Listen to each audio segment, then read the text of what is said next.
Alrighty, so the first game of this penultimate weekend of MLS action is in the books, and I'm definitely going to have to change some of the key points that I wrote in terms of the preview that I was doing in terms of the boards when this game was happening, because yeah, this game definitely have a big implication in terms of the Eastern Conference playoff race, and has definitely changed the way how a lot of these teams, whether they're fighting for playoff position or are above the playoff line, but just barely is right now after this result. But this result also means that we do have one team that now have been officially eliminated from the playoffs, and we'll definitely talk about who exactly is that team after talking about this game. But in terms of this game itself, coming into this game, we knew that this was one, if not the biggest game of the season for Inter Miami. I mean, to be fair, these last three games for Inter Miami is literally their biggest game of this season. You can argue the next game they play against Orlando City will be just as big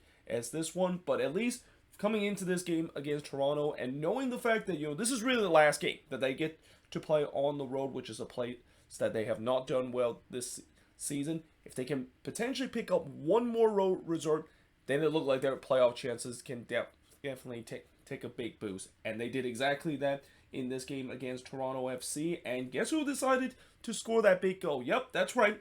It's Gonzalo Higuain coming clutch again for what seems like the fourth time in a row for Inter Miami in this one.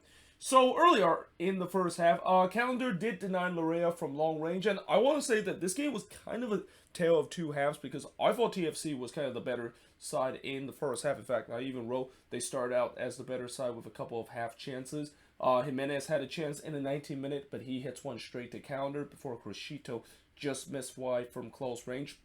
Benedeski then puts one straight to Calendar. The shots were 6-0 in favor of TFC. So, they were by far the better team again in this opening bid, and they were pressing to try to get the opening goal. And again, in what seems like is the most important game of the season for Inter Miami, they don't look like they were up for it. I mean, they came out flat in this game. They weren't doing much going forward on the attack, and then they at times just getting pinned back in their own half. And I thought, yeah, this could be.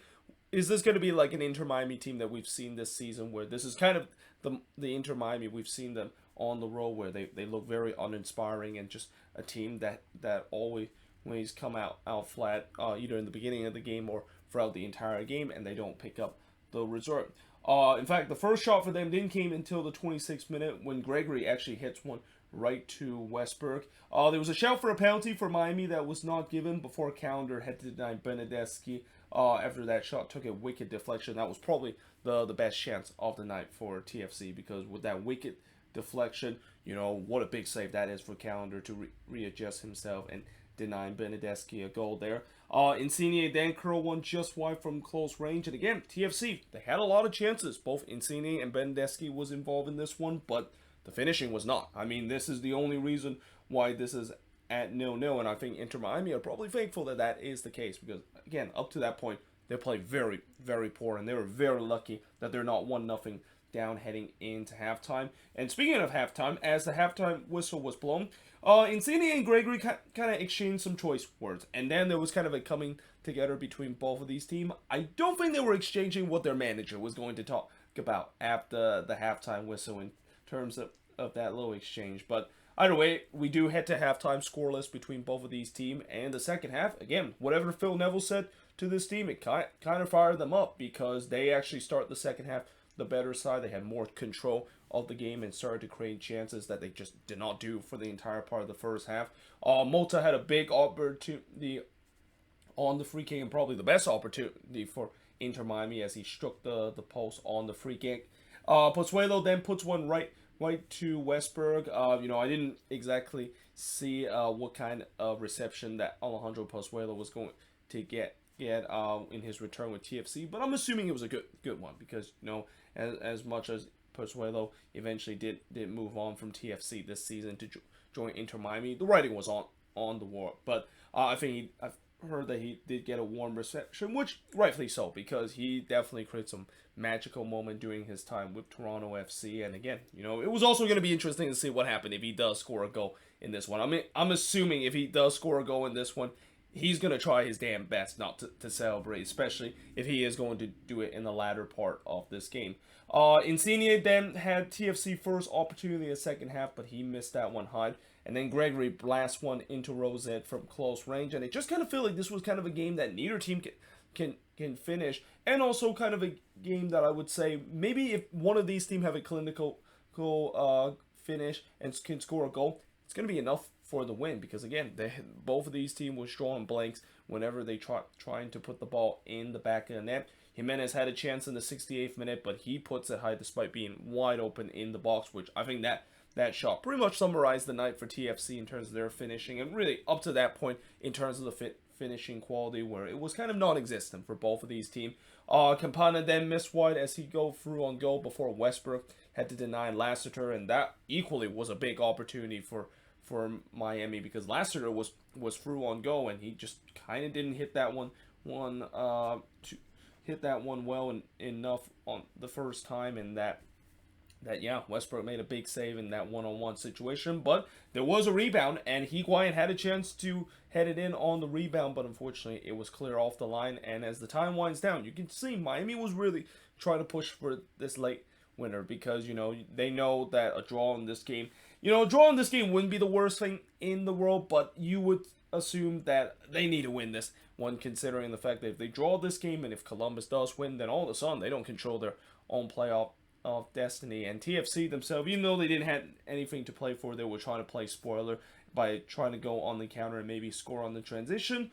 But then in the 86th minute, we finally had a breakthrough, and as I said, guess who it is? It's Gonzalo Higuain. Like, this guy is literally been not only a player that has been reborn in the second half of the season, but he's officially the closer for Inter Miami. Like, he is a guy that when it comes to with time winding down, he's going to score a clutch goal, and he did it again in this one, scoring from Malta to give Inter Miami a 1-0 lead, and that turns out to be the difference in this game, as Inter Miami, a massive 1-0 win for them to stay above the red line, are now 3 points above the red line with games that is with some of these weekend games that is happening. And although again there's going to be a lot of teams below them that still have to play this weekend, I think their closest competition is Columbus, and I think with the way that Miami does have the tiebreaker over Columbus on wins, no matter what happened this weekend, at the very worst they'll be tied again with Columbus in terms of that 8 spot heading into the last 2 games of the season for a lot of these playoff teams that is, or in the playoff bubble in the Eastern Conference that only played 31 games. But yeah, what a big victory this is for Inter Miami, and again, it really helped boost their chances of making the playoffs, because we know this team is good at home, and I'm assuming their last 2 games of the season, even though it's not going to be easy, because that game against Orlando will equally as big as a game, not only for rivalry's sake, but because of the fact that Orlando also are fighting for their playoff chances, and depending on how they do this weekend, they could be fighting for their playoff lives. But also the fact that they also finished the season with Montreal, and even though Montreal might not have anything to play for, that Inter Miami don't want to wait till that final day to clinch a playoff spot. But again, this win is huge in terms of the way that they've been struggling on the road all season long. They got a clutch win, and again, Higuain, he is single-handedly continue to score some clutch goals to carry this team. And I think it's getting to a point where you gotta say that is absolutely no-brainer for them to re-sign him. Like, I would be shocked if Inter Miami don't bring him back, because you can clearly see he still has it. Like, he's still got that energy, and still got enough in the tank to continue to score a clutch goal, and his performance down the stretch is something just have really propelled this team to where they are right now. But in terms of the shots of this one, 11 shots compared to 14 that Miami has, 5 shots on goal compared to 3 that Toronto has. Both teams had 5 shots off target, 3 shots that was blocked compared to 4 that Inter Miami has. And possession-wise, 59% possession compared to the 41% possession that Toronto FC has in this game. And remember how earlier in the video I talked about there was a team that got eliminated because of this resort? That team is the New England Revolution, who is now officially eliminated from the playoffs. So last year's Supporters' Shield winner, this season they're not going to be making the playoffs. And I think that's pretty much just kind of wraps up what has been a really disappointing season for the New England Revolution, and really kind of an underachieving season, consider all the expectation that they were follow up after that Supporter Shield season and that record-breaking season that they had last year. But of course, we'll talk a little bit more about that when I talk about the moving forward series in terms of the refs in a couple of days. But for now, yeah, that's one result in the books, and that we got a ton more resort that is going to happen, or a ton more games that's going to be happening tomorrow. I believe there's going to be 9 games happening tomorrow, and then 4 that's going to be happening on Sunday. And also, after the recording of this review, I will be doing the preview, and I do have to kind of readjust some of the key points that I wrote because of this resort that happened tonight. But until then, hope you guys enjoyed this video. If you do, make sure you like, smash the subscribe button. Let me know in the comments below what do you think of this game. And yeah, I of course will see you guys next time.